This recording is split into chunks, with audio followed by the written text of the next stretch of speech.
이런 걸 생일상이라고 차렸냐? 음식 꼬라지하고는. 임신 9개월 만삭의 몸으로 힘겹게 새벽부터 고아낸 갈비찜과 미역국이 싱크대 개수구에 처참하게 쏟아져 내렸습니다.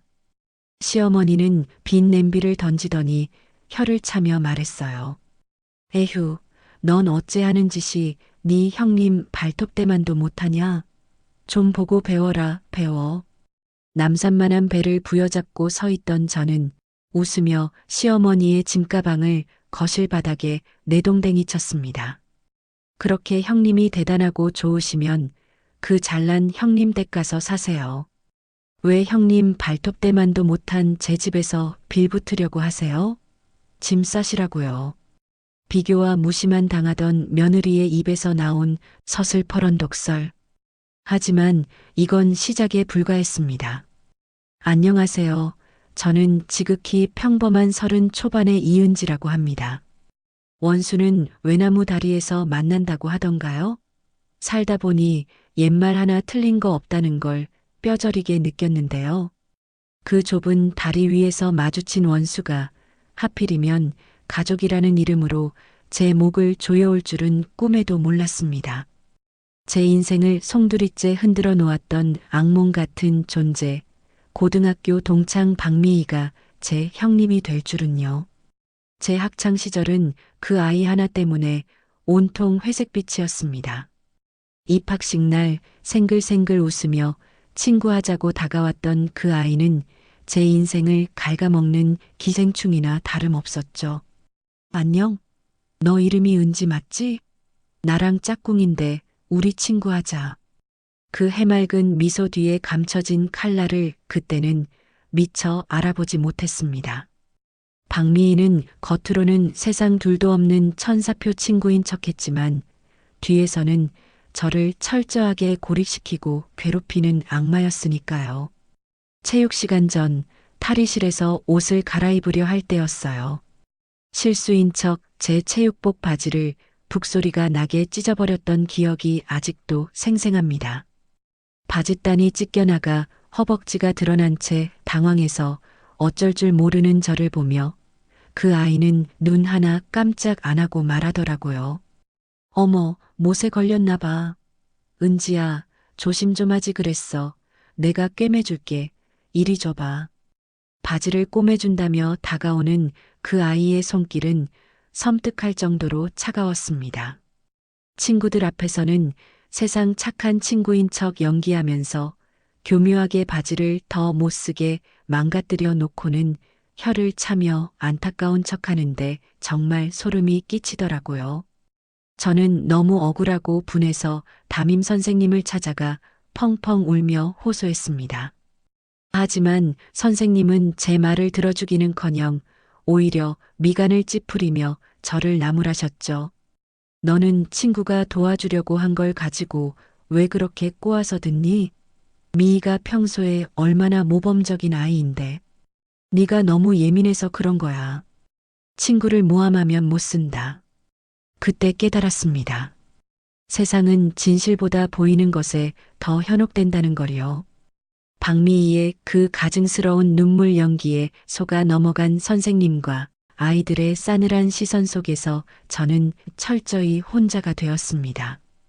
졸업식 날 운동장에서 친구들에 둘러싸여 꽃다발을 들고 환하게 웃는 박미희를 뒤로하고 저는 도망치듯 교문 밖으로 뛰쳐나왔습니다.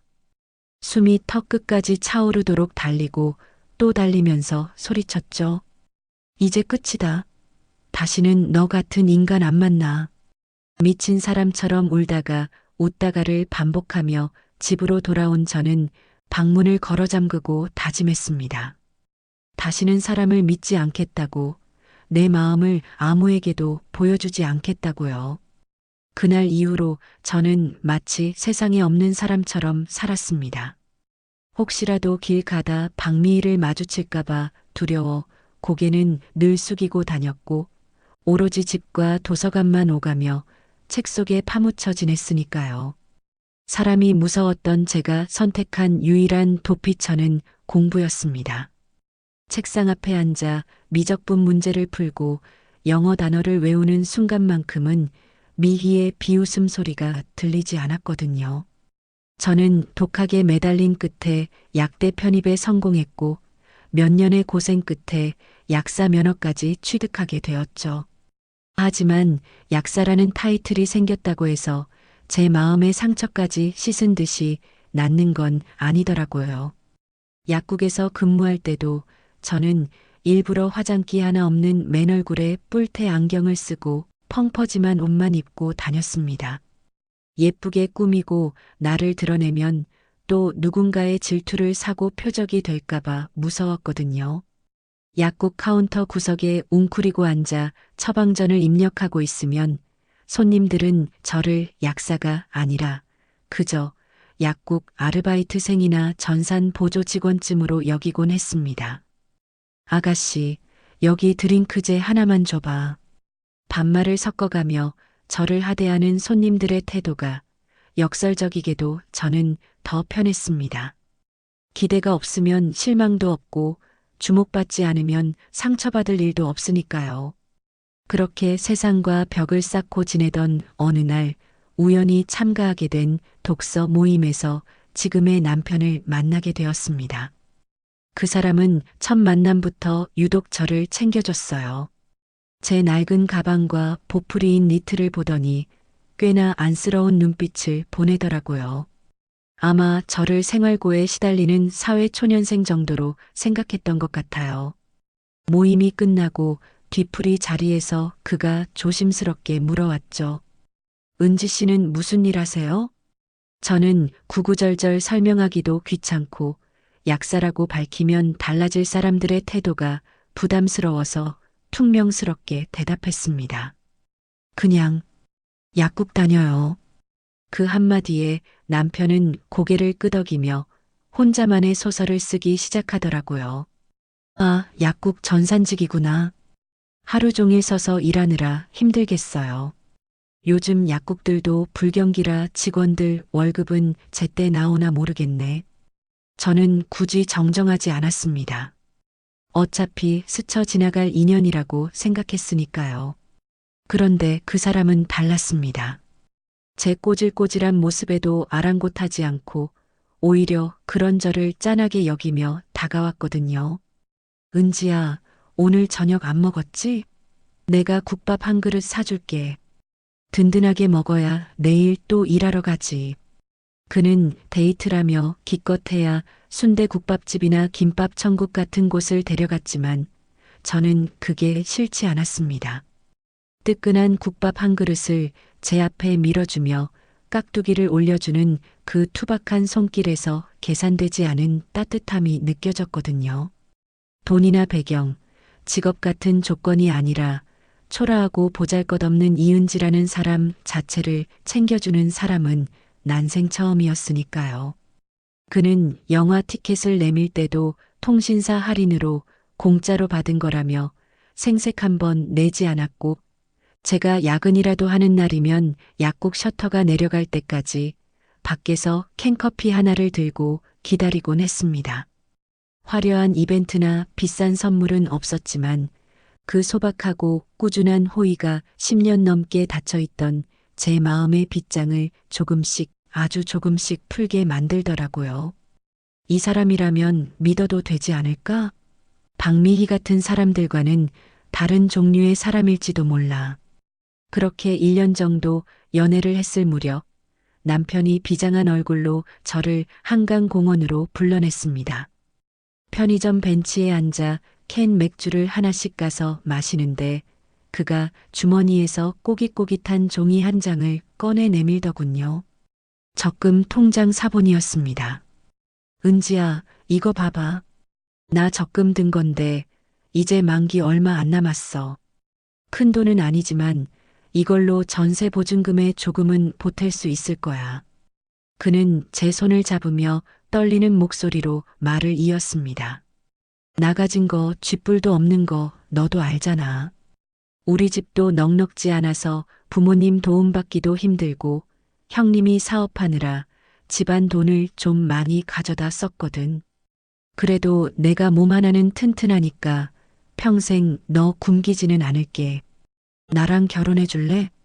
그의 프러포즈는 화려한 다이아몬드 반지도 근사한 레스토랑도 없는 초라한 고백이었지만 제 귀에는 그 어떤 말보다 달콤하고 진실하게 들렸습니다. 저를 가난한 약국 직원으로 알고 있으면서도 그 가난과 고단함까지 안아주겠다는 남자가 세상에 또 어디 있겠어요? 저는 그 순간 이 남자야말로 지옥 같던 제 과거를 잊게 해주고 저를 양지로 끌어올려줄 유일한 구원자라고 굳게 믿어버렸습니다. 저는 눈물을 글썽이며 고개를 끄덕였죠. 응, 나도 오빠랑 살래. 오빠만 있으면 돼. 나도 열심히 할게. 그가 제 대답에 세상을 다 가진 듯 환하게 웃으며 저를 와락 끌어안는데 그 품이 어찌나 따뜻하던지 모든 관심이 눈 녹듯 사라지는 기분이었습니다. 그때 저는 꿈에도 몰랐습니다. 그 따뜻함 뒤에 어떤 엄청난 시련이 기다리고 있을지, 그리고 제가 믿었던 그 구원이 사실은 또 다른 지옥으로 들어가는 입구였다는 사실을 말이죠. 남편의 소박하지만 진심 어린 프로포즈를 승낙하고 우리는 본격적인 결혼 준비에 돌입했습니다. 남편은 입만 열면 형수 칭찬이었죠. 은지야, 우리 형수가 진짜 센스쟁이거든. 상견례 장소도 형수님이 다 알아봐 주셨어. 강남에서 제일 잘 나가는 한정식 집이래. 우리 어머니도 형수 말이라면 껌뻑 죽으셔. 저는 속으로 얼마나 대단한 분이길래 온 가족이 저러나 싶으면서도 한편으로는 시댁의 실세라는 그 형님에게 잘 보여야겠다는 생각에 긴장도 되더라고요. 대망의 상견례 날이었습니다. 평생 자식 뒷바라지하느라 거친 손마디를 가진 우리 엄마 아빠는 딸이 결혼한다고 제일 깔끔한 옷을 입고 잔뜩 긴장한 얼굴로 한정식 집에 도착하셨어요. 안녕하세요. 늦어서 죄송합니다. 저와 부모님이 조심스럽게 인사를 건네자 시어머니와 아주버님이 먼저 와 계셨고 그 뒤로 한 여자가 등을 돌리고 서서 벽에 걸린 그림을 감상하고 있더라고요. 아, 우리 사돈 어른들 오셨군요. 은지야, 인사해라, 네 형님이다. 시어머니의 말씀에 등을 돌리고 있던 여자가 천천히 몸을 돌렸습니다. 그리고 그 여자와 눈이 마주친 순간 저는 심장이 쿵하고 내려앉다 못해 온몸의 피가 차갑게 식어버리는 것 같았습니다. 시간이 10년 전 고등학교 복도로 되감기 되는 듯한 현기증이 일더라고요. 짙은 화장에 명품 로고가 박힌 스카프를 두르고 특유의 그 가증스러운 미소를 띠고 있는 얼굴. 어머, 이게 누구야? 세상에, 우리 절친은지 아니니? 그 여자는 다름 아닌 제 인생 최악의 트라우마, 박미희였습니다. 세상에 신이 있다면 저한테 이러시면 안 되는 거잖아요. 어떻게 이 넓은 세상에서 하필이면 내 남편이 될 사람의 형수로 그 아이를 다시 만나게 하시는 건지. 머릿속이 하얗게 비어버려 아무 말도 못하고 입만 벙긋거리는 저에게 미희가 다가와 제 손을 덥석 잡더라고요. 그 손의 감촉은 10년 전 찢어진 체육복을 꿰매주겠다며 다가왔던 그때와 똑같이 소름 끼치게 차가웠습니다. 어머님, 세상에 인연도 이런 인연이 없네요. 제가 고등학교 때 제일 친하게 지냈던 친구예요. 은지가 그때 좀 성격이 내성적이고 음침해서 친구가 별로 없었거든요. 제가 챙겨주느라 얼마나 고생했는지 몰라요. 호호. 미희는 제 손을 꽉 쥐어짜듯 누르며 시어머니를 향해 윙크까지 날리더라고요. 그 뻔뻔한 거짓말에 구역질이 올라올 것 같았지만 상견례 자리라 차마 뿌리칠 수도 없었습니다. 남편은 아무것도 모른 채 옆에서 싱글벙글 웃으며 거들더라고요. 진짜? 와, 대박이다. 그럼 은지 너 형수님 덕 많이 받겠네? 세상 좁다 좁아. 이거 완전 운명 아니야? 운명은 무슨, 이건 저주였죠.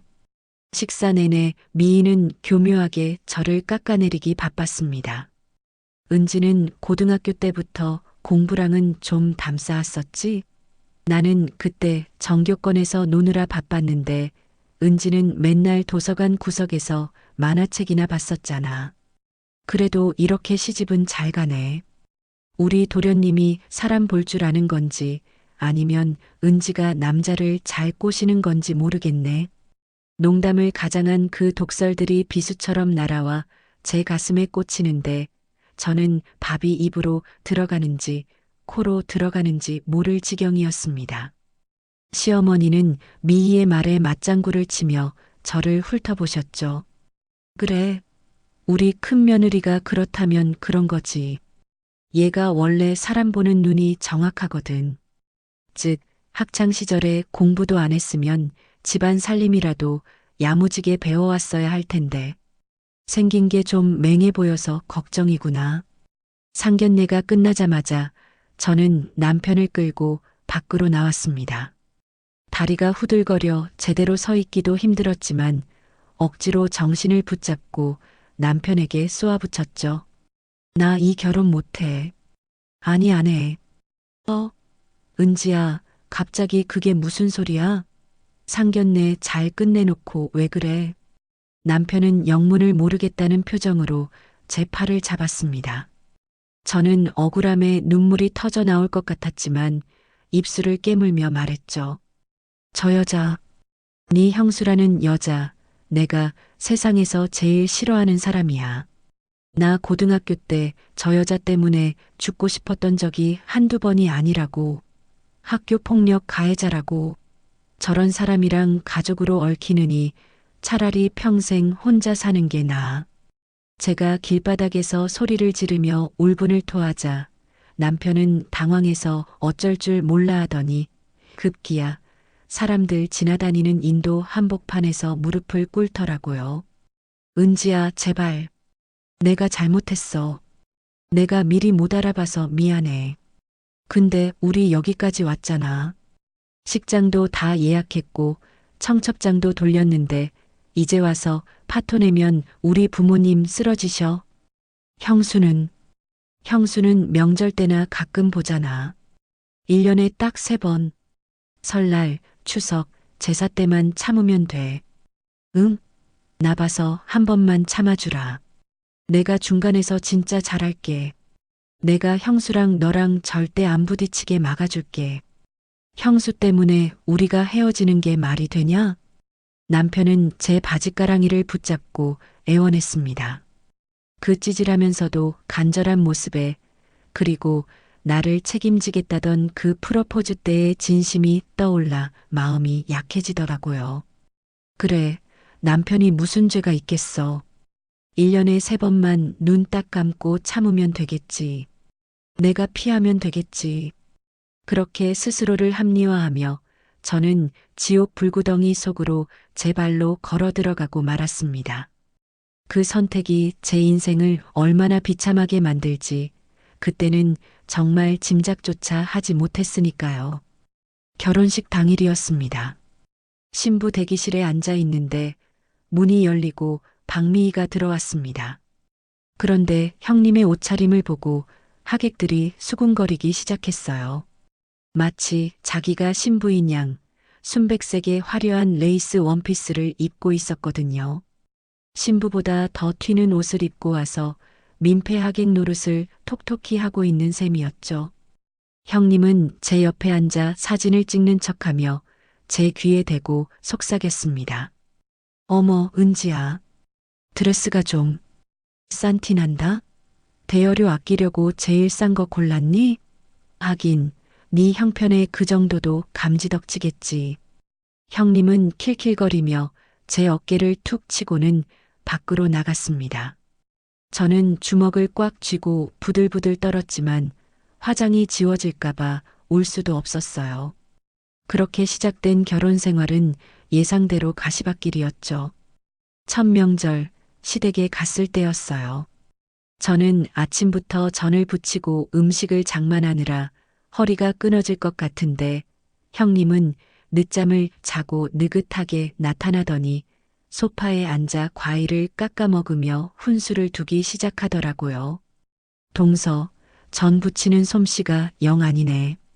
태우지 말고 노릇노릇하게 좀 해봐. 동서는 집에서 살림만 하는데도 그 모양이야? 나는 이번에 회사에서 승진했는데. 역시 여자는 능력이 있어야 시댁에서도 큰 소리 치는 거야. 안 그래요, 어머니? 시어머니는 형님의 말에 고개를 끄덕이며 맞장구를 치셨죠. 그럼 우리 큰며느리는 대기업 다니는 커리어 우먼인데 어디 약국에서 잔심부름이나 하던 애랑 비교가 되니? 은지 너는 형님 반만이라도 좀 닮아라. 싹싹하게 구는 맛도 없고 곰처럼 미련해가지고는. 억장이 무너지는 것 같았지만 저는 꾹 참았습니다. 남편이 옆에서 거들기는커녕 핸드폰 게임만 하고 있는 게 더 화가 났지만 여기서 화를 내봤자 저만 이상한 사람이 될 게 뻔했으니까요. 그러던 어느 날 결정적인 사건이 터졌습니다. 제가 결혼 전 친정엄마 칠순 기념으로 큰맘 먹고 유럽 여행을 다녀온 적이 있었거든요. 그때 찍은 사진을 SNS 비공개 계정에 올려뒀었는데 그걸 형님이 어떻게 찾았는지 캡처해서 시어머니한테 보여준 거예요. 어머니, 이것 좀 보세요. 동서가 칠순 기념으로 엄마랑 유럽 여행 다녀온 사진이래요. 시어머니 칠순 때는 더 근사하게 해드리지 않겠어요? 기대해 보셔도 되겠어요. 호호. 그 사진은 제가 약사 면허 따고 취직해서 3년 동안 악착같이 모은 돈으로 평생 고생하신 엄마 환갑 선물로 보내드린 여행이었습니다. 제 비공개 계정을 기어코 찾아내서 염탐하고 있었다니 소름이 쫙 돋더라고요. 시어머니의 표정이 순식간에 싸늘하게 굳어졌습니다. 뭐라고? 유럽? 아니 시집 올 때는 돈 없다고 징징대더니 친정 식구들하고는 해외여행을 다녀왔어? 예, 너 아주 이중적이구나. 내 아들 등골 빼먹으려고 작정했니? 저는 너무 억울해서 수저를 내려놓고 말했습니다. 어머니, 그건 제가 결혼 전에 제 돈 모아서 다녀온 거예요. 남편 돈 쓴 거 아니고요. 그리고 저 빈손으로 시집 온 거 아니에요. 저희 집 구할 때 제가 모은 돈이랑 대출. 됐어. 말대꾸하지 마라. 어디 어른이 말씀하시는데 꼬박꼬박 토를 달아? 쯧쯧, 내 아들만 불쌍하지. 저런 걸 마누라라고 들여서. 시어머니는 점차 미희의 말만 믿고 저를 남편 돈만 쓰고 살림 못하는 며느리로 낙인 찍기 시작했습니다. 남편에게 도움을 요청했지만 남편은 그저 곤란하다는 표정으로 회피하기만 했죠. 아, 형수님이 아기가 있어서 그러겠어? 그냥 칭찬한다는 게 말이 좀 헛나온 거겠지. 네가 좀 예민하게 받아들이는 거야. 엄마도 그래. 며느리가 여행 좀 다녀올 수도 있지. 남편의 그 중간에서 잘하겠다던 맹세는 개나 줘버린 지 오래였습니다. 그는 그저 자기 편한 대로 상황을 덮기에 급급했죠. 그때 알았어야 했습니다. 이 남자는 내 편이 아니라 그저 줏대없는 방관자일 뿐이라는 거요. 하지만 그때는 이미 늦었죠. 제 뱃속에는 새로운 생명이 자라나고 있었으니까요. 임신 테스트기에 선명한 두 줄이 떴을 때 저는 바보같이 또 한 번 희망이라는 걸 품었습니다. 뱃속에 아이가 생겼으니 적어도 시어머니가 저를 조금은 인간적으로 대해주시지 않을까. 남편도 이제는 정말 가장으로서 책임감을 보여주지 않을까 하고요. 하지만 그 기대가 산산조각 나는 데는 그리 오랜 시간이 걸리지 않았죠. 떨리는 마음으로 초음파 사진을 내밀며 임신 소식을 알렸을 때 시어머니의 반응은 차갑다 못해 서늘했거든요. 어머니, 저 임신이래요. 5주 됐대요. 뭐, 임신? 야, 순서가 있지. 형님네는 아직 소식도 없는데 니니가 먼저 덜컥 애를 가지면 쓰냐? 장손이 최고인 법인데 눈치도 없이. 축하는커녕 혀를 차며 타박하는 시어머니를 보며 저는 뱃속의 아기에게 너무나 미안해서 눈물이 핑 돌았습니다. 생명의 축복마저도 형님 눈치를 보며 받아야 하는 제 처지가 너무 비참했으니까요. 하지만 이건 앞으로 펼쳐질 지옥의 예고편에 불과했습니다. 입덧이 시작되면서 저는 물 한 모금도 비린내가 나서 넘기기 힘든 나날을 보내고 있었어요. 변기를 부여잡고 헛구역질을 하느라 위에까지 토해내던 어느 날 오후였죠. 예고도 없이 현관벨이 요란하게 울려대더라고요. 딩동딩동. 인터폰 화면을 확인한 저는 순간 제 눈을 의심했습니다. 시어머니가 이민 가방만 한 캐리어 2개를 양옆에 끼고 짐 보따리를 잔뜩 들고 서 계셨거든요.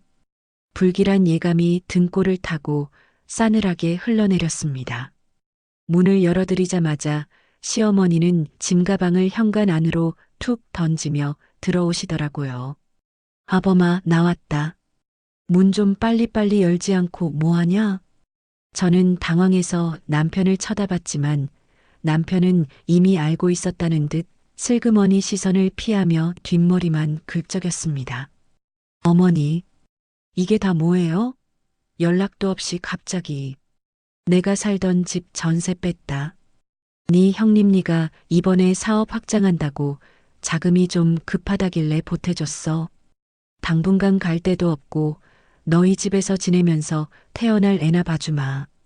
겸사겸사 좋지 않냐? 청천벽력 같은 소리에 저는 입이 다물어지지 않았습니다. 내 집 전세금을 빼서 형님네 사업 자금으로 줬다니요? 그리고 상해 한마디 없이 임신까지 한 며느리 집에 얹혀 살겠다니요? 여보, 이게 무슨 소리야? 당신은 알고 있었어? 제가 따져 묻자 남편은 기어들어가는 목소리로 변명하더라고요. 엄마가 며칠 전에 전화했었어. 갈 데가 없으시다잖아. 우리가 모셔야지 어떡해. 형네는 집이 좁아서 못 모신대. 기가 막혔습니다. 돈은 형님네 다 퍼주고 몸 누일 곳은 우리 집이라니. 이 뻔뻔한 모자의 담합에 숨이 턱 막혀왔어요. 하지만 시어머니는 제 표정 따위는 안중에도 없다는 듯 안방문을 벌컥 열어젖히며 말씀하셨죠. 나는 큰 방 쓸란다. 노인네가 좁은 방에서 자면 삭신이 쑤셔서 안 돼. 너희가 작은 방으로 옮겨라. 합가 첫날부터 우리 부부의 공간은 처참하게 짓밟혔습니다. 하지만 진짜 지옥은 그 다음 날부터였죠. 시어머니는 임신이 무슨 유세냐며 저를 하녀처럼 부리기 시작하셨거든요. 예, 아침 안 차리냐? 나는 밥상에 국이랑 생선 구이 없으면 밥 안 넘어간다. 얼른 일어나서 밥해라. 새벽 6시부터 방문을 두들기며 깨우는 통에 저는 입덧으로 울렁거리는 속을 부여잡고 부엌으로 나가야 했습니다. 생선을 굽는 냄새가 진동할 때마다 헛구역질이 올라와 화장실로 달려갔지만 시어머니는 등 뒤에서 혀를 차실 뿐이었죠. 유난이다, 유난이야. 나 때는 만삭 때도 밤매다가 애 낳고 바로 탯줄 끊고 다시 일하러 나갔어. 요즘 것들은 툭하면 엄살이지. 퇴근하고 돌아오면 쉴 틈도 없이 청소기를 돌려야 했습니다. 배가 불러와 허리를 숙이기도 힘든데 시어머니는 소파에 누워 TV 리모컨을 돌리며 바닥에 떨어진 머리카락을 손가락질하셨어요. 저기, 구석에 먼지 그대로 있네. 걸레질 좀 꼼꼼히 해라. 집안 꼴이 돼지우리 같아서 원. 남편에게 힘들다고 호소해봤지만 그는 귀에 이어폰을 꽂고 게임에 열중하며 못 들은 척하거나 엄마가 옛날 분이라 표현이 서툴러서 그래. 네가 좀 이해해줘라는 말만 반복했습니다. 제 편은 이 집안 어디에도 없었어요. 평일이 지옥 1단계라면 주말은 지옥 2단계, 아니 끝판왕이었습니다. 바로 불청객 형님 박미희네 부부가 들이닥쳤으니까요. 어머님, 저희 왔어요. 아이고, 냄새 좋다. 동서가 요리 솜씨가 많이 늘었나 봐. 미희는 현관문을 열자마자 코를 킁킁거리며 부엌으로 들어와서는 제가 땀을 뻘뻘 흘리며 차려놓은 밥상머리에 털썩 주저앉아 숟가락부터 들더라고요. 형님, 오셨어요? 응, 동서. 우리 그이 사업 때문에 요즘 스트레스 많이 받아서 입맛이 통 없대. 맛있는 거 좀 많이 했지? 갈비찜 같은 거 없어? 미희는 뻔뻔하게 반찬 투정까지 해가며 시어머니와 함께 제가 차린 밥을 먹어치웠습니다. 시어머니가 제 전세금 뺏어준 돈으로 사업한다는 아주버님은 미안한 기색도 없이 고기 반찬만 쏙쏙 골라 드시더라고요. 캬, 역시 남이 차려주는 밥이 최고야. 여보, 나 배불러서 못 움직이겠어. 미희는 식사가 끝나자마자 소파에 벌러덩 드러누워 배를 두드렸습니다. 식탁 위에는 그들이 먹고 남긴 음식물 쓰레기와 설거지거리가 산더미처럼 쌓여 있었죠. 저는 무거운 몸을 이끌고 싱크대 앞에 서서 그릇을 닦아야 했습니다. 거실에서는 하하호호 웃음소리가 들려오는데 고무장갑을 낀 제 손은 분노로 부들부들 떨렸어요. 마치 제가 이 집의 며느리가 아니라 무료 봉사하는 식모가 된 기분이었죠. 설거지를 끝내고 잠깐 허리를 펴려는데 안방 쪽에서 달그락거리는 소리가 들렸습니다. 미희가 제 화장대 앞에 앉아 서랍을 뒤적거리고 있더라고요. 동서, 이거 뭐야? 다 샘플이네. 어머 세상에. 본품은 하나도 없고 죄다 증정용이야? 역시 동서는 알뜰에 아주 궁상 맞을 정도로. 미희는 낄낄거리며 제 화장대를 엉망으로 만들어 놓고는 제가 임신 선물로 친구에게 받은 고가의 크림 하나를 집어들더군요. 어머, 이거 비싼 건데? 동서 주제에 이런 거 써? 나 요즘 피부가 좀 건조한데 이거 내가 가져갈게. 동서는 어차피 샘플 많잖아. 그러고는 제 허락도 없이 크림을 슬쩍 가방에 챙겨 넣는 겁니다. 기가 막혀서 말이 안 나왔어요.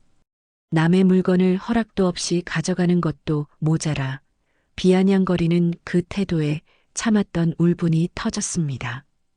형님, 그거 제가 선물 받은 거예요. 돌려주세요. 어머, 동서.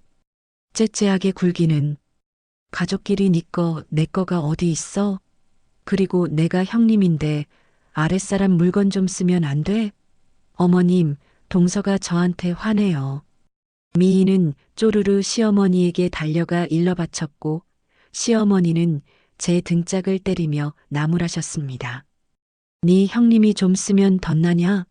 하여간 밴댕이 소갈딱지하고는 윗사람 공경할 줄을 몰라. 형님이 사업하느라 힘들어서 피부가 좀 상했다는데 그게 아깝니냐?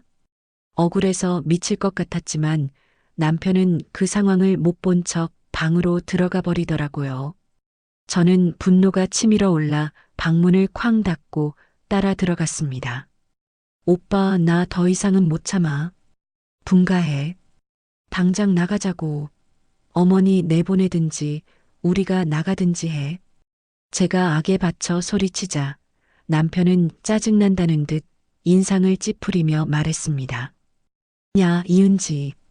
너 목소리 좀 낮춰. 밖에서 다 들려. 지금 우리 형편에 나가서 어떻게 살아? 그리고 엄마가 애 봐주신다고 했잖아.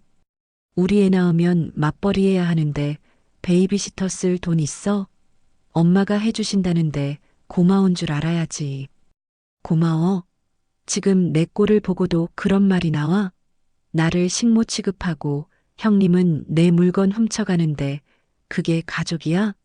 나 스트레스 받아서 애 잘못되면 오빠가 책임질 거야? 아, 진짜 숨 막히게 왜 그래? 좀만 참아라, 좀만. 엄마도 갈 데 없어서 그러시잖아. 너만 좀 참으면 우리 집 평화로워. 제발 나 좀 들들 볶지 마. 남편은 끝까지 경제적인 핑계를 대며 제 고통을 외면했습니다. 나만 참으면 평화롭다는 그 말이 저를 얼마나 벼랑 끝으로 내몰고 있는지 그는 전혀 알지 못했어요. 아니, 알면서도 모른 척하고 싶었겠죠. 다음 날 밤 극심한 스트레스 때문인지 배가 돌덩이처럼 딱딱하게 뭉쳐오면서 아래가 빠질 듯한 통증이 느껴졌습니다. 식은땀이 줄줄 흐르고 숨을 쉬기조차 힘들었어요. 아, 배가. 저는 바닥을 기어가며 핸드폰을 찾았습니다. 남편은 회식이라며 아직 귀가 전이었거든요. 떨리는 손으로 남편에게 전화를 걸었습니다. 왜 전화했어? 나 지금 부장님이랑 술 마시는 중인데. 수화기 너머로 시끄러운 노래방 반주 소리와 웃음소리가 들려왔습니다. 오빠, 나 배가 너무 아파. 빨리 와줘. 제가 헐떡거리며 말했지만 남편은 귀찮다는 듯 대꾸했죠. 아, 진짜. 너 또 꾀병 아니야? 저번에도 배 아프다더니 병원 가니까 별거 아니었잖아. 나 지금 못 빠져나가. 택시 타고 가봐. 끊어. 전화가 끊기는 소리가 마치 제 생명줄이 끊어지는 소리처럼 들렸습니다. 저는 부들거리는 다리를 억지로 일으켜 세워 옷을 주워 입고 혼자 택시를 불렀어요. 늦은 밤 택시 뒷좌석에 웅크리고 앉아 병원으로 향하는 길. 창밖으로 스쳐 지나가는 불빛들이 흐릿하게 번져 보였습니다. 백미러로 저를 힐끗거리는 기사님의 시선이 느껴졌지만 저는 쏟아지는 눈물을 멈출 수가 없었어요. 이 사람은 정말 내 보호자가 아니구나. 내가 죽어가도 우리 아기가 위험해도 자기 술자리가 더 중요한 사람이구나. 차가운 택시 의자에 몸을 기대며 저는 뼈저리게 깨달았습니다. 이제 이 세상에 내 편은 없다고. 오직 나만이 이 뱃속의 아기를 지킬 수 있다고. 그리고 결심했습니다. 이 아이만 무사히 낳고 나면 내 인생을 갉아먹는 이 기생충 같은 인간들을 모조리 끊어내버리겠다고요. 응급실에 도착해 차가운 수액을 맞으며 누워있는 동안에도 남편에게서는 연락 한 통 없었습니다. 저는 배를 감싸쥐며 아이에게 속삭였어요. 아가야, 엄마가 미안해. 근데 엄마가 약속할게. 이제 엄마는 울지 않아. 네 아빠란 사람도 할머니도 그 누구도 우리를 다치게 하지 못하게 할 거야. 엄마가 다 갚아줄게. 그날 밤 병실의 하얀 천장을 바라보며 제 안에 순진했던 이은지는 죽었습니다.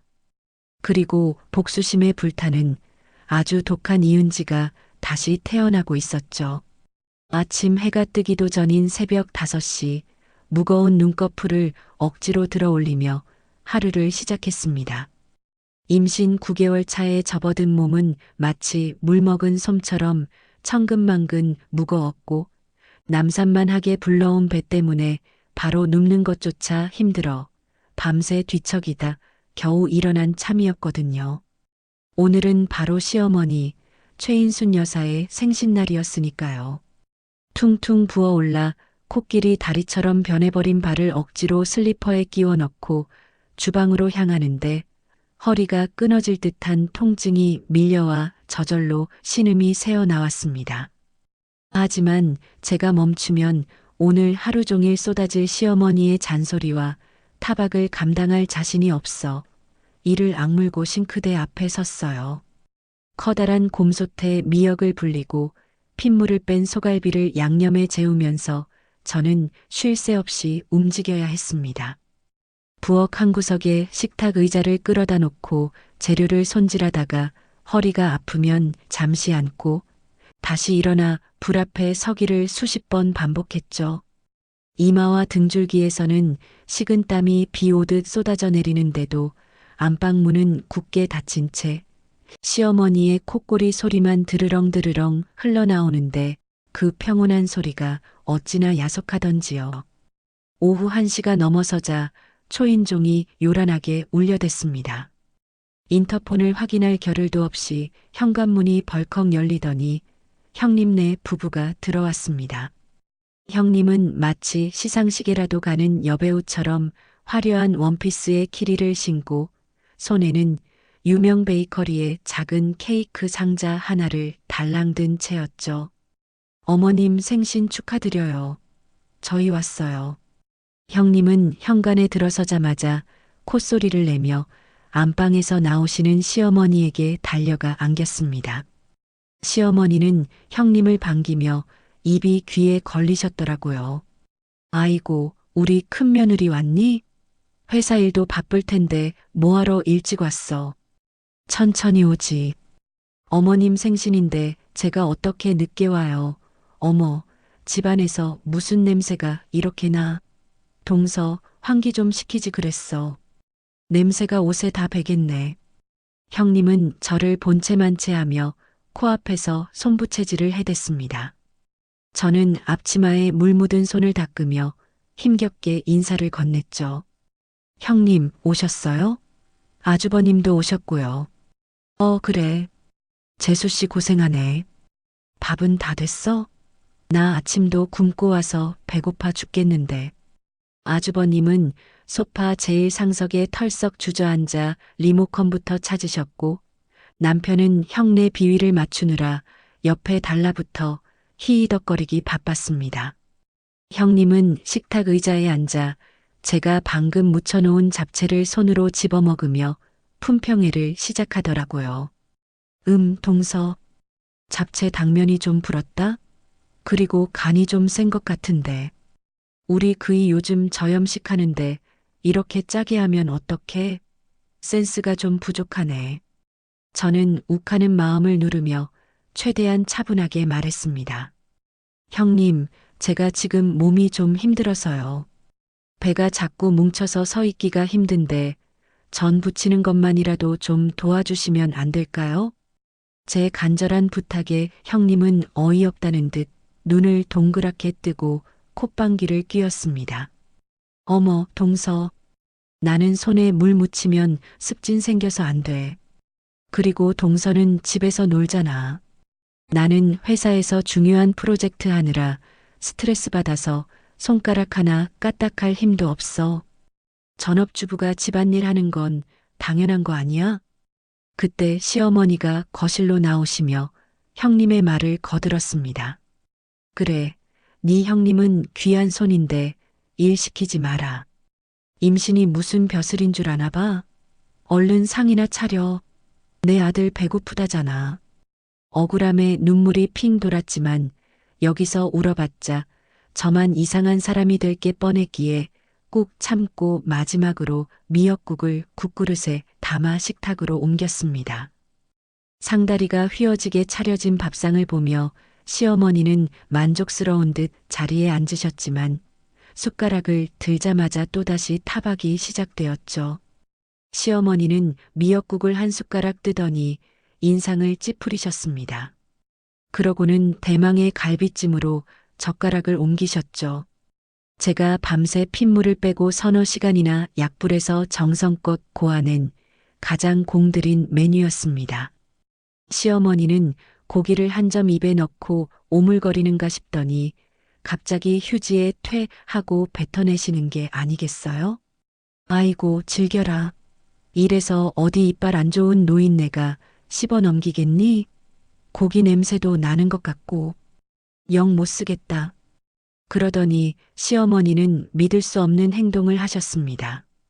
자리에서 벌떡 일어나시더니 갈비찜이 가득 담긴 냄비를 양손으로 들고 싱크대로 가시는 게 아니겠어요? 어머니, 지금 뭐 하시는 거예요? 제가 놀라서 소리칠 틈도 없이 시어머니는 냄비를 거꾸로 뒤집어 싱크대 개수구에 몽땅 부어버리셨습니다. 정성스럽게 깎은 밤과 대추 그리고 부드럽게 익은 갈비들이 음식물 쓰레기통 위로 처참하게 쏟아져 내렸죠. 입맛 뚝 떨어진다. 이런 걸 생일상이라고 차렸냐? 음식 꼬라지하고는 네 형님 밥만 닮아봐라. 시어머니는 빈 냄비를 싱크대에 쾅소리 나게 던지며 소리치셨습니다. 어머님 잘하셨어요. 동서가 요리 센스가 없어서 비싼 고기 다 망쳤네. 차라리 배달시켜 먹는 게 낫겠어요. 호호. 형님은 옆에서 박수까지 치며 깐족거렸고 남편은 그 와중에 제 속을 완전히 뒤집어 놓았죠. 여보, 엄마가 맛없대잖아. 좀 더 신경 쓰지 그랬어. 빨리 치우고 배달이나 시키자. 남편의 그 무심하고 비겁한 한마디가 팽팽하게 당겨져 있던 제 이성의 끈을 완전히 끊어 놓았습니다. 싱크대에 처박힌 갈비찜을 보는 순간 제 안에서 무언가가 차갑게 식어내렸습니다. 더 이상 참을 이유도 눈물 흘릴 필요도 없었죠. 저는 아무 말 없이 돌아섰습니다. 그리고 부엌 구석 장식장으로 걸어가 제일 깊숙한 곳에 숨겨두었던 황색 서류 봉투를 꺼내 들었습니다. 남편조차 열어보지 않았던 그 공간에는 제가 결혼 생활 내내 묵묵히 삼켜왔던 진실이 잠들어 있었으니까요. 저는 봉투를 들고 다시 식탁 앞으로 돌아왔습니다. 시어머니와 형님, 남편은 제가 뭘 하려는 건지 몰라 어리둥절한 표정으로 저를 쳐다보고 있더라고요. 이게 뭐냐? 이혼 서류라도 가져온 게냐? 그래, 가져와 봐라. 너 같은 며느리 나도 필요 없다. 시어머니가 삿대질을 하며 소리치셨습니다. 저는 아무 말 없이 봉투 입구를 열어 내용물을 꺼냈습니다. 그리고 미역국 국물이 튀어 지저분해진 식탁 위에 탁 하고 내려놓았죠. 가장 먼저 그들의 눈에 들어온 것은 금방 로고가 박힌 빳빳한 종이 한 장이었습니다. 바로 대한민국 보건복지부 장관의 직인이 선명하게 찍힌 제 약사 면허증이었죠. 순간 형님의 눈동자가 지진이라도 난 듯 흔들리기 시작했습니다. 고등학교 시절 정교권에서 놀았다며 저를 무시했던 그녀였기에 이 종이가 무엇을 의미하는지 누구보다 잘 알고 있었을 테니까요. 이게 뭐야? 네가 이게 왜 있어? 위조했니? 형님은 믿을 수 없다는 듯 더듬거렸습니다. 저는 그녀의 눈을 똑바로 쳐다보며 또박또박 말했습니다. 형님, 눈이 있으면 읽어보세요. 위조인지 아닌지는 조회해보면 바로 알 테니까. 제가 파트타임으로 하루 4시간만 일해도 형님이 그 잘난 회사에서 하루 종일 상사 눈치 보며 버는 월급보다 훨씬 많을걸요? 그동안은 그냥 제 자랑하는 것 같아서, 그리고 형님이 하도 자격지심이 심해서 조용히 하고 있었을 뿐이었어요. 제 말에 형님의 얼굴이 흙빛으로 변해갔습니다. 입술을 파르르 떨며 아무런 반박도 하지 못하더라고요. 시어머니는 입을 벌린 채 멍하니 면허증과 제 얼굴을 번갈아 쳐다보셨습니다. 약사? 네가? 그럼 돈을 그렇게 많이 벌었으면서 여태껏 시치미를 떼고 있었던 거냐? 아니, 그럼 그 돈 다 어디다 빼돌렸어? 시어머니의 반응은 역시나 돈이었습니다. 저는 코웃음을 치며 봉투에서 또 다른 서류 뭉치를 꺼냈습니다. 이번에 나온 것은 푸르스름한 표지의 등기권리증, 즉 집문서였습니다. 어머니, 돈 어디다 썼냐고요? 여기 다 들어갔네요. 이 집 전세 아니에요. 제 결혼 전 모은 돈이랑 제 명의 대출로 산 온전히 이은지 제 명의의 집이에요. 남편은 혼수 하나 안 해왔고 이 집에 숟가락 하나 얹은 거 없고요. 저는 등기권리증을 펼쳐 소유자란에 적힌 제 이름을 그들 눈앞에 들이밀었습니다. 남편은 고개를 푹 숙인 채 아무 말도 못하고 있었죠. 저는 싱크대에 처박혀 음식물 쓰레기가 된 갈비찜을 손가락으로 가리키며 웃었습니다. 제가 사실 오늘 어머니 생신 선물로 큰맘 먹고 이 집, 어머니 편하게 지내시라고 명의 이전까지는 아니더라도 전세권이라도 설정해 드릴까 했었어요. 어머니 노후 걱정 안 하시게 제가 평생 모시려고 했다고요. 근데 밥상 엎으시는 거 보니 생각이 싹 사라졌네요. 천만다행이죠? 그제야 사태 파악이 된 시어머니의 얼굴이 사색이 되었습니다. 쫓겨난 전셋집 대신 안락한 노후를 보낼 수 있었던 황금 동아줄을 본인 손으로 쓰레기통에 처박아 버렸다는 걸 깨달으신 거죠. 아니, 아가야. 그게 무슨 소리냐? 나는 네가 임신해서 몸이 힘들까 봐. 내가 다 너 잘 되라고 가르치려고. 어머니, 형님이 그렇게 능력 있고 대단하시다면서요? 그럼 짐 싸서 그 잘난 형님 댁 가서 사세요. 왜 능력 없는 며느리 집에서 빌붙으려고 하세요? 뭐? 뭐라고? 들으셨잖아요. 어머니가 그렇게 자랑스러워 하시는 큰 며느리 집 가서 사시라고요. 형님, 뭐 하세요? 어머니 짐 안 챙기시고 모시고 가세요. 제 서슬퍼런 말에 박미희는 꿀먹은 벙어리처럼 입만 벙긋거렸고 시어머니는 바닥에 주저앉아 통곡을 하셨습니다. 저는 마지막 서류인 이혼 소장을 남편 얼굴에 던졌습니다. 역시 약사라고 말 안 하길 잘했다. 다들 얼마나 날 뜯어먹으려고 안달이었을까? 여기 위자료 청구 소송이랑 재산 분할 명세서 다 들어있어. 양육권은 당연히 내가 가져갈 거고, 당신이 이 집에 기여한 거라곤 객식구 늘린 거밖에 없으니까 몸만 나가면 돼. 남편이 사색이 되어 여보, 왜 그래? 말로 하자며 다가왔지만 저는 단호하게 밀쳐냈습니다. 다들 나가. 지금 당장 안 나가면 주거 침입으로 경찰 부를 거야. 10분 준다. 시어머니가 내가 널 어떻게 가르쳤는데? 라고 소리쳤지만 나는 어머님 아들이나 잘 가르치세요. 아니다. 가정교육은 어머니가 다시 받으셔야겠어요. 라고 차갑게 응수했습니다. 그날 밤 도어락 비밀번호를 바꾸고 나니 비로소 제 인생의 진짜 문이 열리는 기분이었어요. 현관문 너머로 들려오던 시어머니의 악에 바친 고함과 남편의 비굴한 애원 소리가 잦아들자 집안에는 적막이 찾아왔지만 그 적막은 외로움이 아닌 평화였습니다. 저는 뱃속의 아이를 쓰다듬으며 다짐했죠. 이제부터는 오로지 너와 나, 우리 둘만의 행복을 위해 살겠다고요. 이혼 소송은 제 예상대로, 아니 예상보다 훨씬 더 속전속결로 진행되었습니다. 제가 결혼 생활 내내 차곡차곡 모아둔 증거들은 너무나도 명확했거든요. 시어머니와 남편의 폭언이 담긴 녹음 파일, 미희가 제 물건을 훔쳐가는 장면이 찍힌 홈캠 영상, 그리고 무엇보다 이 아파트와 제 재산 형성에 남편이 기여한 바가 0.1%도 없다는 통장 거래 내역들이 판사님 앞에 낱낱이 공개되었으니까요.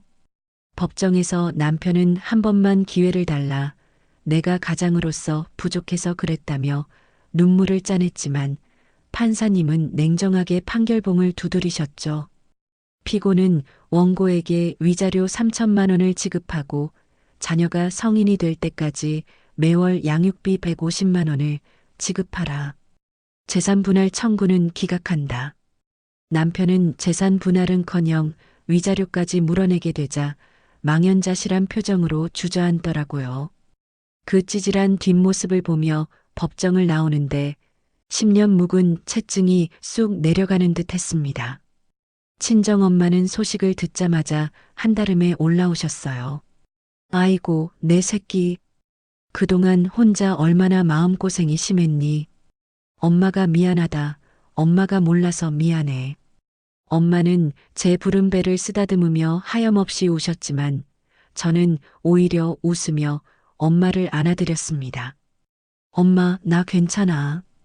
나 이제 진짜 행복해질 거야. 두고 봐. 엄마의 지극정성인 산후조리 덕분에 저는 예정일에 맞춰 건강하고 예쁜 딸 소리를 낳았습니다. 분만실에서 갓 태어난 아이를 품에 안았을 때 그 따뜻하고 묵직한 생명의 무게가 제 가슴을 꽉 채우더라고요. 꼬물거리는 손가락으로 제 손을 꽉 잡는 아이를 보며 다짐하고 또 다짐했죠. 내 목숨을 바쳐서라도 이 아이만큼은 그 어떤 그늘도 없이 밝게 키우겠다고요.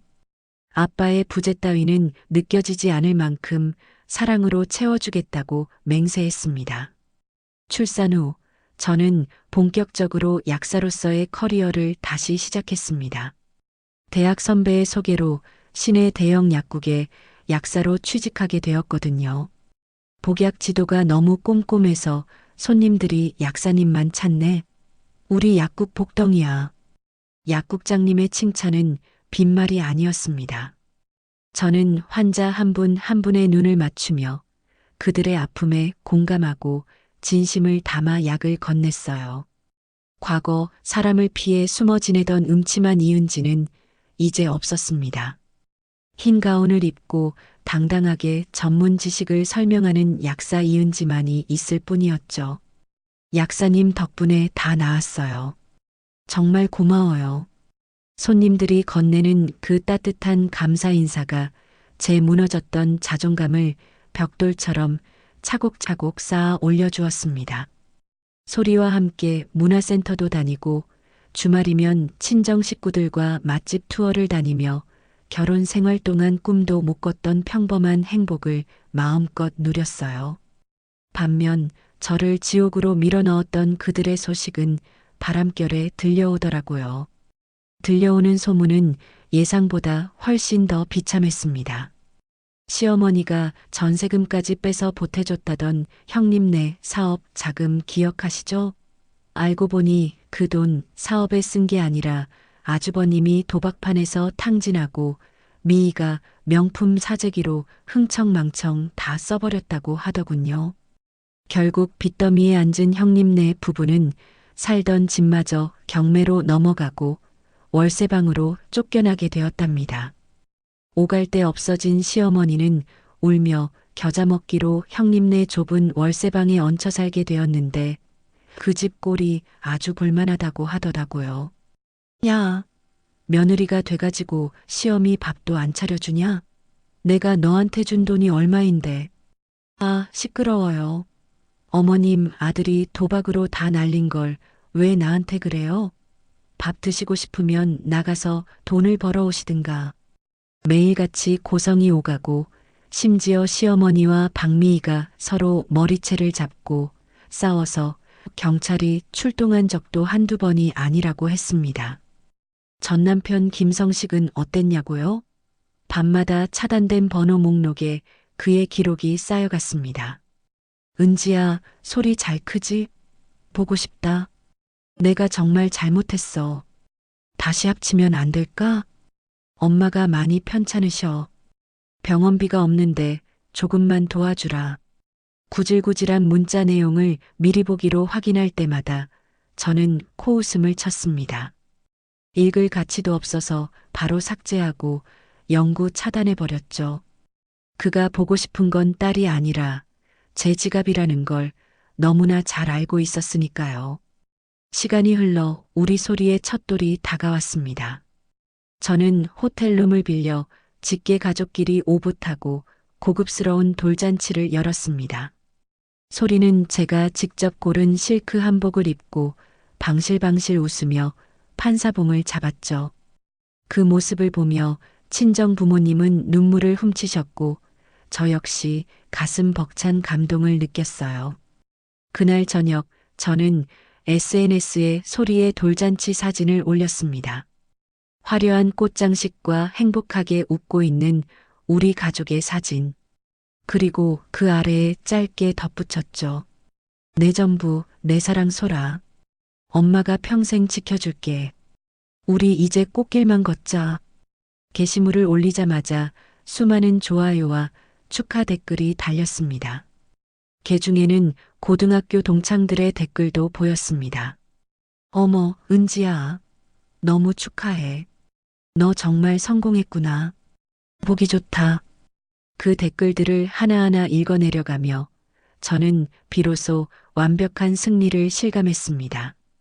박미희가 그토록 저를 깎아내리며 얻고 싶어 했던 행복, 시어머니가 탐내던 부와 명예, 남편이 걷어차버린 안정적인 가정. 그 모든 것은 이제 온전히 제 것이었으니까요. 소리의 돌잔치 이후 제 인생은 그야말로 탄탄대로였습니다. 직접 개국한 약국은 입소문을 타고 날이 갈수록 번창했죠. 여기 약사님이 그렇게 친절하고 설명을 잘해준 데라며 멀리서 찾아오는 손님들 덕분에 하루하루가 눈코 뜰 새 없이 바빴습니다. 과거의 상처는 희미해졌고 통장 잔고가 쌓이는 만큼 제 자존감도 든든하게 채워지고 있었으니까요. 하지만 호사다마라고 했던가요? 행복의 정점에 서 있다고 느꼈던 그 순간 제 인생을 송두리째 뒤흔들 거대한 폭풍이 몰려오고 있었습니다. 어느 평화로운 화요일 오후였습니다. 점심 식사를 마치고 처방전을 입력하고 있는데 약국 문이 거칠게 열리며 양복을 입은 남자 서너 명이 들이닥쳤어요. 목에는 공무원증을 걸고 있었고 표정은 하나같이 딱딱하게 굳어 있었죠. 안녕하십니까? 관할 보건소 의학과에서 나왔습니다. 마약류 관리 실태 특별 감사입니다. 가슴이 철렁 내려앉았습니다. 정기 감사는 얼마 전에 끝났는데 갑자기 특별 감사라니 불길한 예감이 스쳐 지나갔습니다. 무슨 일이시죠? 정기 감사는 지난달에 받았는데요. 제가 떨리는 목소리로 묻자 팀장으로 보이는 남자가 차갑게 대꾸했습니다. 익명으로 신고가 들어왔습니다. 귀하의 약국에서 향정신성 의약품, 즉 마약류가 불법으로 유출되고 있다는 제보입니다. 협조 부탁드립니다. 약국 안에 있던 손님들이 수군거리기 시작했고 저는 얼굴이 화끈거려 쥐구멍이라도 찾고 싶은 심정이었어요. 그들은 조제실 안으로 성큼성큼 들어오더니 이중 잠금 장치가 된 마약 금고를 열라고 지시했습니다. 장부 가져오세요. 전산 재고랑 실물 개수 하나하나 다 대조할 겁니다. 그들은 매의 눈으로 약병을 뒤지기 시작했습니다. 졸피뎀, 디아제팜, 수많은 알약들이 그들의 손을 거쳐갔어요. 저는 결백했기에 당당하게 서 있었지만 감사가 길어질수록 식은땀이 흐르는 건 어쩔 수 없더라고요. 잠깐 이 약품 확인해 보시죠. 한 감사관이 수면제 성분의 알약통을 들어 올리며 말했습니다. 전산상 재고는 500정인데 실물은 499정입니다. 딱 한 알이 비네요. 네, 그럴 리가요. 저는 믿을 수 없어 직접 약병을 받아들고 다시 세어보았습니다. 하나, 둘, 셋. 아무리 세어봐도 499정이었습니다. 분명히 500정이 있어야 하는데 귀신이 곡할 노릇이었습니다. 약사님, 마약류 관리법 위반입니다. 한 알이라도 오차가 생기면 안 되는 거 아시죠? 게다가 유출 의심 신고까지 들어온 마당에 이게 단순 실수라고 보기는 어렵겠네요. 혹시 본인이 드신 거 아닙니까? 아니면 지인한테 몰래 줬다거나. 감사관의 추궁에 저는 눈앞이 캄캄해졌습니다. 마약류 관리법 위반은 약사에게 사형 선고나 다름없습니다. 영업정지는 기본이고 심하면 약사 면허가 취소될 수도 있는 중대한 사안이었으니까요. 아니에요. 절대 아닙니다. 저는 맹세코 손댄 적 없어요. 제가 억울함에 소리쳤지만 그들은 제 말을 들어주지 않았습니다. 일단 확인서 쓰시고 조만간 경찰 조사받으셔야 할 겁니다. 행정처분 내려오면 영업 못하실 수도 있어요. 그들은 차가운 경고를 남기고 약국을 떠났습니다. 남겨진 저는 다리에 힘이 풀려 주저앉고 말았습니다. 텅 빈 약국 안에 덩그러니 남겨진 제 모습이 처량하기 그지없었죠. 소문은 발보다 빨랐습니다. 다음 날부터 동네에는 흉흉한 소문이 돌기 시작했습니다. 저 약국 약사가 약쟁이래. 마약 빼돌려서 지가 먹는다더라. 어쩐지 눈이 좀 풀려 보이더니 무서워서 약 찍겠어? 단골 손님들은 발길을 끊었고 지나가는 사람들조차 약국을 손가락질하며 수군거렸습니다. 억울해서 잠도 오지 않았습니다. 밥도 넘어가지 않아 며칠 새에 몸무게가 3kg나 빠졌죠. 제가 평생을 바쳐 쌓아온 신뢰와 명예가 단 한 알의 알약 때문에 무너져 내리고 있었습니다. 그런데 엎친 데 덮친 격으로 이 기회를 틈타 하이에나 같은 인간이 찾아왔어요. 바로 전 남편 김성식이었습니다. 야, 이은지. 꼴 좋다? 잘 나가는 약사님이 하루아침에 범죄자 되셨네? 약국 문을 닫고 정리하고 있는데 술 냄새를 풍기며 들어온 전 남편이 비아냥거리기 시작했죠. 나가. 당장 경찰 부르기 전에. 어이쿠, 무서워라. 경찰? 네가 지금 경찰 찾을 처지냐? 조만간 포승줄에 묶여가는 건 너일 텐데. 그는 약국 의자에 거만하게 앉아 다리를 꼬며 본색을 드러냈습니다. 안 그래도 내가 변호사 알아봤는데 마약 사범 엄마한테는 양육권 절대 안 간대. 너 감옥 가면 우리 소리는 누가 키우냐? 고아원 보낼 거야? 그러니까 좋게 말할 때 양육권 내놔. 그리고 내가 애 키우려면 돈이 좀 필요하지 않겠어? 합의금 명목으로 이 약국 권리금이랑 보증금 나한테 넘겨. 그럼 내가 소리 잘 키워줄게. 기가 막혀서 말이 안 나왔습니다. 제 불행을 기회 삼아 아이와 돈을 동시에 뜯어내려는 그 뻔뻔한 수작에 치가 떨렸죠. 미친놈. 네가 사람이니? 내 눈에 흙이 들어가기 전엔 절대 안 돼. 그리고 나 죄 없어. 누명 벗을 거야. 누명? 증거 있어? 재고 비는 건 팩트잖아. 괜히 힘 빼지 말고 도장이나 찍어. 전 남편은 낄낄거리며 나갔지만 그가 남기고 간 말은 비수가 되어 제 가슴에 꽂혔습니다. 정말 내가 구속되면 소리는 어떡하지? 범죄자 엄마를 둔 아이로 손가락질 받으면 어떡하지? 공포심이 엄습해 왔어요. 하지만 저는 무너질 수 없었습니다. 저에게는 지켜야 할 소리가 있었으니까요. 저는 눈물을 닦고 일어섰습니다. 이대로 당하고만 있을 수는 없었습니다. 분명히 누군가의 장난질이었습니다. 재고가 빈다는 건 누군가가 훔쳐갔다는 뜻이고, 그렇다면 범인은 내부에 있거나 외부에서 침입한 사람일 것입니다. 저는 약국 문을 걸어 잠그고 조제실 구석에 앉아 CCTV 녹화 영상을 돌려보기 시작했습니다. 반드시 찾아낸다. 내 인생 망치려든 쥐새끼, 내가 잡고 만다. 감사가 들어오기 전 최근 2개월치 영상을 모조리 뒤지기 시작했습니다. 눈이 빠질 것 같고 머리가 지끈거렸지만 1분 1초도 놓치지 않으려고 모니터에서 눈을 떼지 않았습니다. 수천 명의 손님이 오가고 수백 번 약을 짓는 제 모습이 스쳐 지나갔습니다. 새벽 3시가 넘어가고 눈이 침침해져 올 무렵이었습니다. 조제실 안쪽을 비추는 4번 카메라 영상에서 수상한 장면이 포착되었습니다. 화면 속 날짜는 정확히 일주일 전 화요일 점심시간 직후였습니다. 제가 잠시 화장실을 가느라 자리를 비운 사이 약국에 납품을 하러 온 제약회사 영업사원이 조제실 안으로 들어오는 모습이 찍혀 있었습니다. 평소에도 자주 거래하던 성실하고 착해 보이는 청년이었습니다.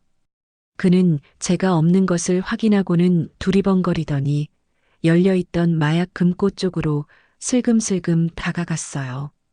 그리고 재빠른 손놀림으로 수면제 통을 열어 알약 하나를 꺼내더니 자기 바지 주머니에 쏙 집어넣는 게 아니겠어요? 찾았다. 저는 떨리는 손으로 마우스를 클릭해 그 장면을 확대했습니다. 고화질 CCTV 덕분에 그가 알약을 집는 손가락의 움직임, 주머니에 넣고 짓는 비릿한 미소까지 선명하게 찍혀 있었어요. 심장이 터질 듯 쿵쾅거렸습니다. 이건 단순 절도가 아니었어요. 타이밍을 노린 계획적인 범죄였죠. 그리고 그 배후에 누가 있을지 직감적으로 떠오르는 얼굴이 있었습니다. 다음 날 아침 저는 밤을 꼴딱 새운 퀭한 눈으로 증거 영상을 들고 경찰서로 달려갔습니다. 이 사람이에요. 제 약국에서 마약 훔쳐간 범인. 당장 잡아주세요. 경찰은 영상을 확인하자마자 영업사원을 긴급 체포했습니다. 조사실에 끌려온 그는 처음에는 발뺌했지만 명백한 CCTV 증거 앞에서는 고개를 떨굴 수밖에 없었습니다. 제가 그랬습니다. 죄송합니다. 왜 그랬습니까? 약사님이랑 원한이라도 있어요? 아니면 약을 팔려고 했습니까? 형사의 추궁에 영업사원은 울먹이며 입을 열었습니다. 아닙니다. 저는 그냥 시키는 대로 했을 뿐이에요. 돈 준다고 해서 누가 시켰습니까? 그게 박미희 씨요. 제약회사 다닐 때 알던 선배인데 제가 빚 때문에 힘들다는 걸 알고 접근해서는 이 약국 약사 한 번만 골탕 먹이면 빚 갚아주겠다고 역신하였습니다. 박미희. 그 이름 석자를 듣는 순간 온몸에 소름이 돋았습니다. 그녀는 자신이 망한 이유가 제가 면허증을 꺼내 들고 복수했기 때문이라고 생각하고 똑같은 방법으로 제 갑줄을 끊어 놓으려 했던 것이었어요. 눈에는 눈, 이에는 이라는 식으로 제 약사 면허를 취소시켜 저를 파멸시키려 했던 악랄한 계획이었죠. 경찰은 즉시 박미희를 마약류 관리법 위반 교사 및 업무방해 혐의로 소환했습니다.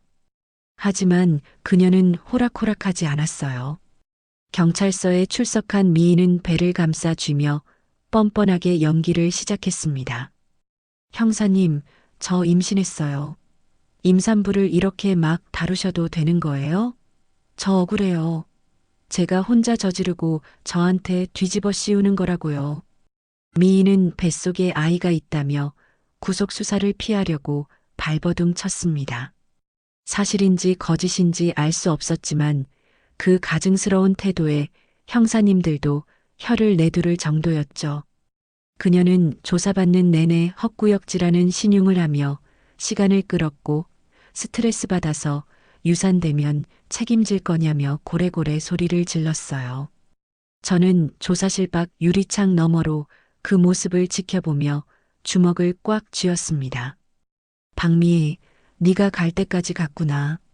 임신을 핑계로 법망을 피해 가시겠다? 천만에. 이번엔 절대 안 봐줘. 네가 쳐놓은 덫에 네가 걸려들게 해줄 테니까. 저는 변호사에게 전화를 걸었습니다. 변호사님, 박미희 구속 수사 가능하게 만들어주세요. 저 여자 임신 쇼하는 걸 수도 있어요. 그리고 전 남편 김성식이 저 협박한 것도 같이 고소하겠습니다. 딱 봐도 둘이 공범이에요. 이렇게 제 인생의 첫 번째 위기는 박미희의 꼬리가 잡히면서 새로운 국면을 맞이하게 되었습니다. 하지만 박미희가 순순히 물러날 위인이 아니라는 걸 저는 알고 있었습니다.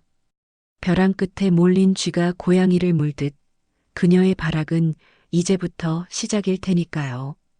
궁지에 몰린 쥐는 고양이를 문다고 했던가요?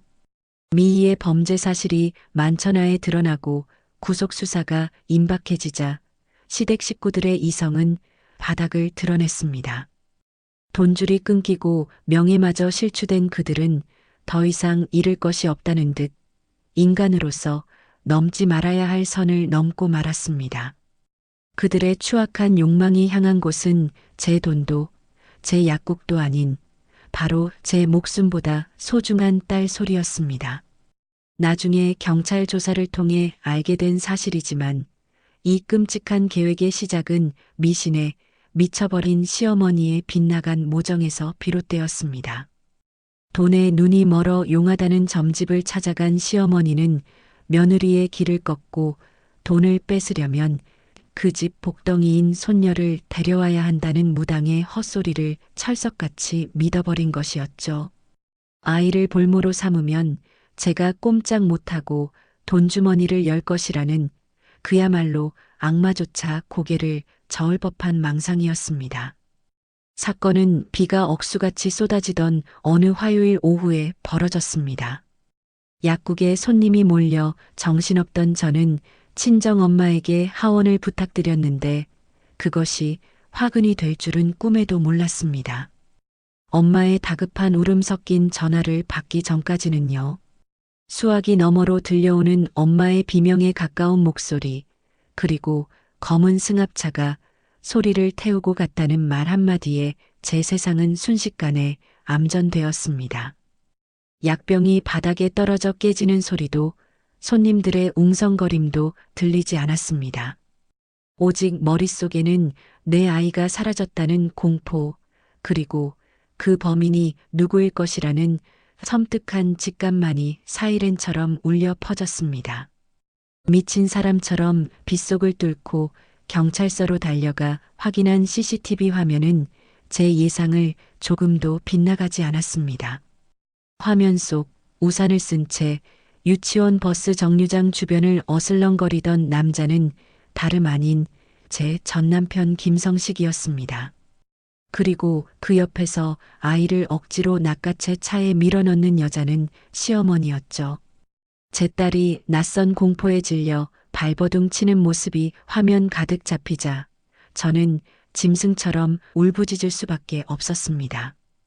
인간의 탈을 쓰고 어찌 핏줄인 손녀에게 이런 짓을 할 수 있을까요? 분노라는 단어로는 설명할 수 없는 사리가 치밀어 올랐습니다. 형사님들과 함께 그들의 은신처인 박미인의 월세방으로 향하는 내내 저는 기도하고 또 기도했습니다. 제발 아이만 무사하게 해달라고. 차창 밖으로 흐르는 빗물처럼 제 눈물도 하염없이 흘러내렸죠. 도착한 곳은 도시의 가장 낮은 곳, 습기와 곰팡이 냄새가 진동하는 허름한 반지하 주택가였어요. 닫힌 철문 너머로 아이의 자지러지는 울음소리가 들려오자 저는 이성의 끈을 완전히 놓아버렸습니다. 문을 부술 듯 두드리며 그들의 이름을 불렀지만 돌아오는 것은 비열한 협박뿐이었습니다. 굳게 잠긴 문틈 사이로 전 남편의 목소리가 흘러나왔어요. 형수에 대한 고소를 취하하고 약국 권리금을 넘기라는 아이를 담보로 한 추악한 거래 제안이었습니다. 제 딸의 공포를 돈과 맞바꾸려는 그들의 태도에 저는 이들이 더 이상 대화가 통하는 인간이 아님을 확신했죠. 대치 상황이 길어지자 형사님들은 강제 진입을 결정했습니다. 하나, 둘, 셋. 둔탁한 파열음과 함께 낡은 철문이 뜯겨나가듯 열렸습니다.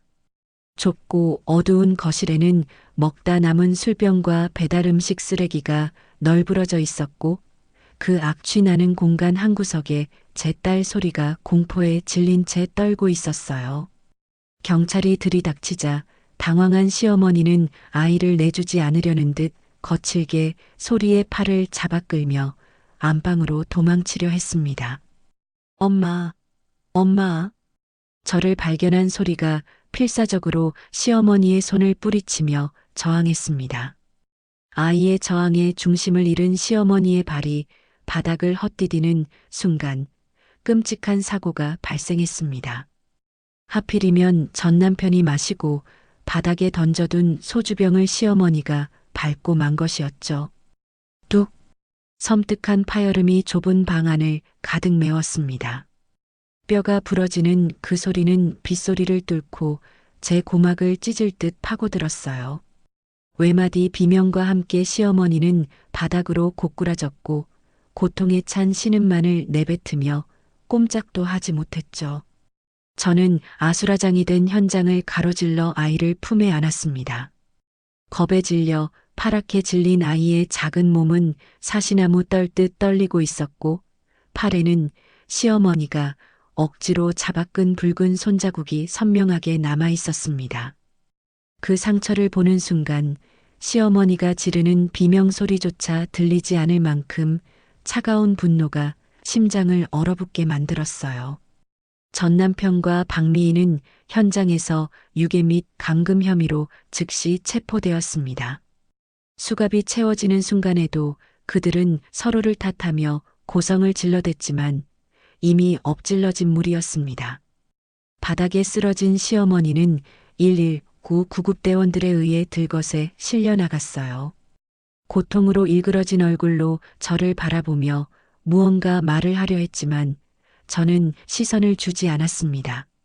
그녀가 겪는 고통은 자업자득, 인과응보 그 이상도 이하도 아니었으니까요. 응급실로 이송된 시어머니의 상태는 처참했습니다. 대퇴골 경부골절, 엉덩이뼈와 다리뼈를 이어주는 부위가 완전히 으스러진 것입니다. 의사는 고개를 저으며 수술을 해도 예전처럼 걷기는 힘들 것이라는 절망적인 소견을 내놓았습니다. 골다공증이 심한 노인의 뼈는 유리조각처럼 부서져 복구가 불가능에 가까웠고 평생 휠체어 신세를 지거나 누워서 지내야만 하는 처지가 된 것입니다. 수술실로 들어가기 전 진통제에 취해 흐릿한 눈으로 저를 올려다보는 시어머니를 마주했습니다. 그녀는 떨리는 손을 뻗어 제 옷자락을 잡으려 했어요. 아마도 병원비 걱정 혹은 뒤늦은 후회였겠지요. 하지만 저는 그 손을 잡지 않았습니다.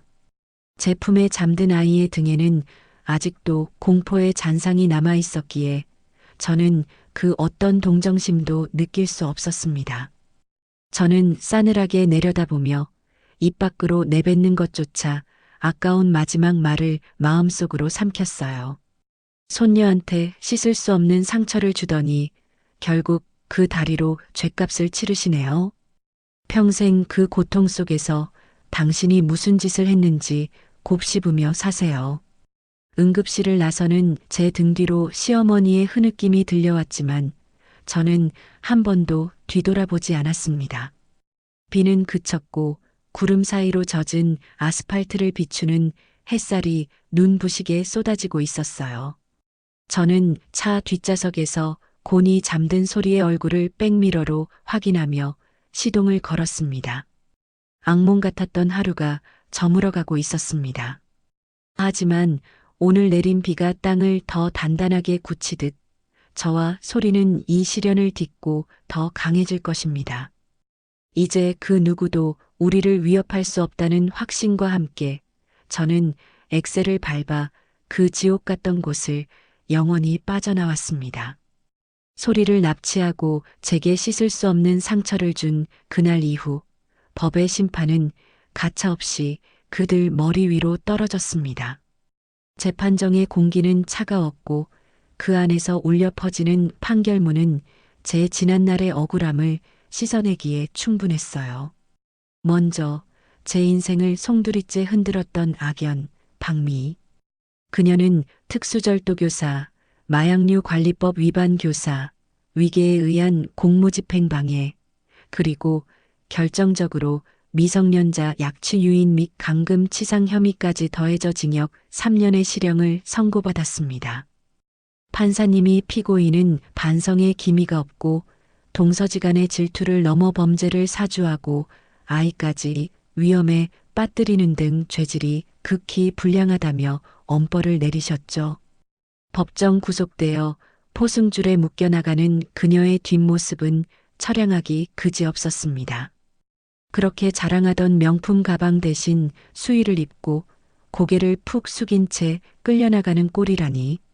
게다가 그녀가 그토록 믿었던 남편, 즉 아주버님은 박미희가 구속되자마자 이혼 소송을 제기하고 잠적해버렸습니다. 내 인생 망친 년 옥바라지나 하라고? 내가 미쳤냐? 빚만 남기고 간 주제에.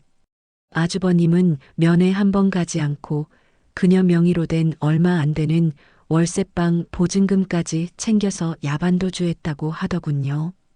감옥 안에서 이혼 소장을 받아든 박미희가 땅을 치며 통곡했다는 소식을 변호사님을 통해 전해 들었을 때 저는 씁쓸한 웃음조차 나오지 않았습니다.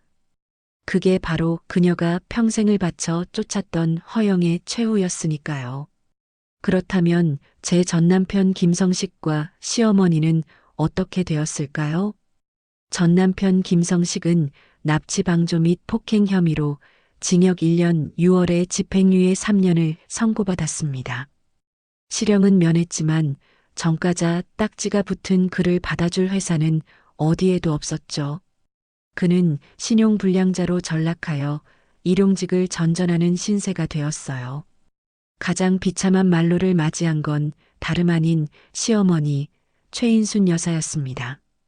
고관절이 으스러지는 중상을 입은 그녀는 수술을 받긴 했지만 병원비를 낼 돈이 없었습니다. 그녀가 믿었던 아들 김성식은 병원에 찾아와 이렇게 말했다고 하네요. 엄마, 나도 지금 죽겠어.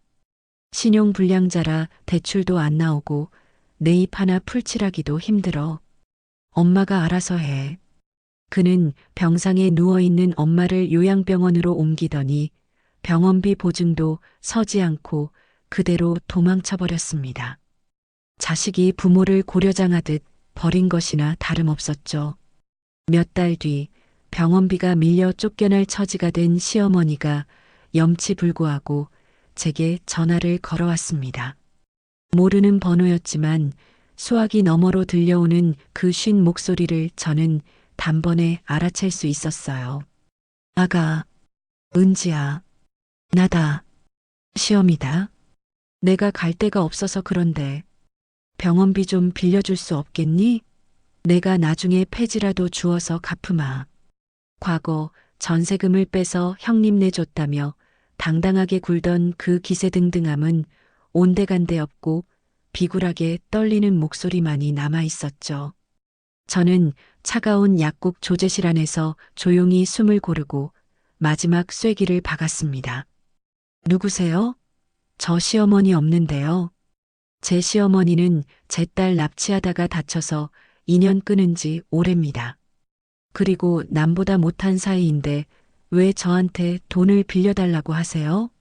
아들한테 전화하세요. 아니면 그 잘난 큰 며느리한테 면회 가서 부탁해 보시던가요. 은지야, 제발 나 좀 살려다오. 내가 잘못했다. 저는 그녀의 비명 섞인 애원을 뒤로하고 전화를 끊고 번호를 차단했습니다. 동정심? 아니요. 제 딸 소리가 겪은 공포를 생각하면 그녀가 겪는 고통은 사치였습니다. 나중에 들은 바로는 결국 시어머니는 기초수급자로 지정되어 다 쓰러져가는 쪽방촌 단칸방으로 옮겨졌다고 합니다. 지팡이 없이는 화장실조차 가기 힘든 몸으로 곰팡이 핀 방에서 홀로 쓸쓸히 늙어가고 있다는 소식이 들려왔죠. 악인들이 제 인생에서 깨끗이 청소된 후 저와 소리에게는 진짜 봄날이 찾아왔습니다. 약국은 전화위복이라는 말이 딱 어울리게 대박이 났습니다. 박미희의 음모로 영업정지 위기까지 갔었지만 오히려 그 사건이 뉴스에 보도되면서 억울한 누명을 쓴 양심 약국이자 아이를 목숨 걸고 지켜낸 슈퍼맘 약사로 전국적인 유명세를 타게 된 것입니다. 약사님, 뉴스 보고 왔어요. 힘내세요. 여기 약이 그렇게 잘 듣는다면서요? 멀리서 찾아왔어요. 전국 각지에서 손님들이 몰려와 약국은 문전성시를 이뤘습니다. 저는 수익금의 일부를 떼어 학대 피해 아동쉼터와 한부모 가정지원센터에 정기 후원을 시작했어요. 제가 받은 사랑과 관심을 사회에 환원하고 싶었고 무엇보다 우리 소리처럼 상처받은 아이들이 없기를 바라는 마음에서였죠. 엄마, 나도 엄마처럼 약사 될 거야. 그래서 아픈 사람들 다 낫게 해줄 거야. 어느새 초등학생이 된 소리는 반장이 되어 씩씩하게 학교 생활을 했습니다. 받아쓰기 100점을 받아와 자랑하며 제 품에 안기는 아이를 볼 때마다 저는 세상을 다 가진 듯한 행복을 느꼈죠. 아이의 해맑은 웃음 속에는 더 이상 그날의 공포가 남아있지 않았습니다. 시간은 흘러 어느덧 겨울이 되었습니다. 한방눈이 펑펑 내리는 어느 주말 오후였습니다. 약국 안은 난방을 틀어 훈훈했고 캐롤이 잔잔하게 흘러나오고 있었죠. 소리는 창가 테이블에 앉아 그림일기를 쓰고 있었고 저는 따뜻한 핫초코 2잔을 타서 아이에게 다가갔어요. 엄마, 밖에 눈이 엄청 많이 와. 소리가 창밖을 가리키며 소리쳤습니다. 저도 미소를 지으며 유리창 너머로 시선을 돌렸죠. 하얀 눈송이가 세상을 덮고 있는 평화로운 풍경. 그런데 그때 제 시선 끝에 낯익은 하지만 너무나 낯선 인형 하나가 들어왔습니다. 약국 통유리창 바로 앞, 눈이 소복이 쌓인 인도 위에 낡고 해진 회색 코트를 입은 한 노인이 서 있었습니다. 한 손에는 검은 비닐봉지를, 다른 한 손에는 낡은 나무 지팡이를 짚고 있었죠. 굽은 등과 절뚝거리는 다리, 헝클어진 백발 사이로 보이는 그 얼굴은 세월의 풍파를 정통으로 맞은 듯 주름이 자글자글했습니다. 시어머니 최인순 씨였습니다. 그녀는 화려하고 따뜻한 약국 안을 멍하니 들여다보고 있었습니다. 행복하게 웃고 있는 소리와 깔끔한 약사 가운을 입고 핫초코를 들고 있는 저를, 그녀의 눈빛에는 회한과 부러움, 그리고 깊은 절망이 뒤섞여 있었습니다. 순간 저와 그녀의 눈이 마주쳤습니다. 유리창 하나를 사이에 두고 엇갈린 두 운명. 저는 피하지 않고 그녀를 똑바로 응시했습니다. 당당하고 여유로운 승자의 눈빛으로요.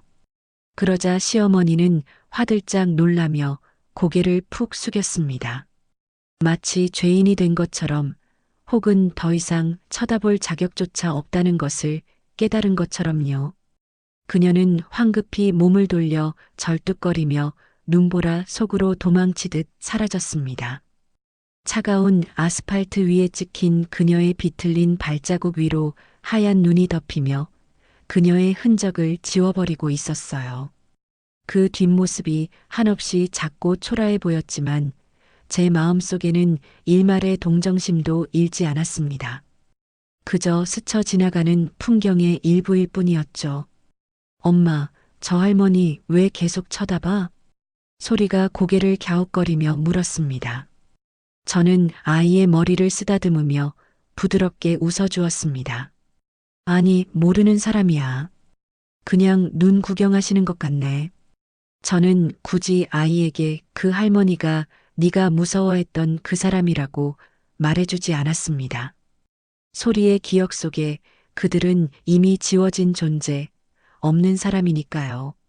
자, 우리 핫초코 마실까? 엄마가 마시멜로도 넣었어. 우와, 맛있겠다.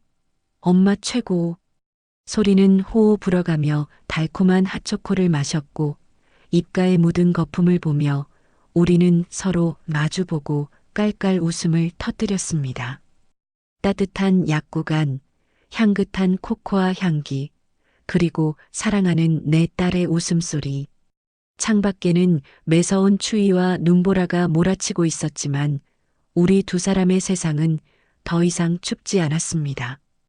긴 터널을 지나 비로소 마주한 눈부신 햇살. 저는 이제 압니다. 원수는 외나무 다리에서 만난다는 말은 틀렸습니다.